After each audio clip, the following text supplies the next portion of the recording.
তুমি কি জানো পৃথিবীর সবচেয়ে বিখ্যাত পিরামিডগুলো এমন এক শক্তিতে তৈরি যেখানে আজও আধুনিক যন্ত্র কাজ করে না?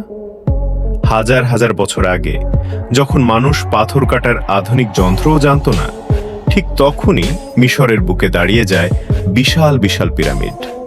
একটা পাথরের ওজন প্রায় 20 থেকে 80 টন। কিন্তু প্রশ্ন হলো, কে তুলেছিল এই পাথর? কিভাবে এত নিখুঁতভাবে বসানো হলো?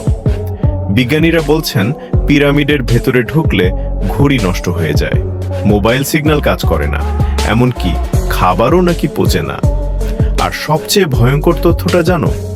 পিরামিডের ভেতরে পাওয়া গেছে এমন কক্ষ যেগুলোর কোনো দরজা নেই, কিন্তু ভেতরে মানুষের চিহ্ন আছে। কিছু গবেষকের ধারণা পিরামিড শুধু কবর নয়, এটা ছিল এক ধরনের শক্তি কেন্দ্র। আবার কেউ কেউ বলে এই নির্মাণ মানুষের পক্ষে সম্ভবই না। তাহলে কি প্রাচীন কোনো উন্নত সভ্যতা ছিল, নাকি ভিন গ্রহের কেউ?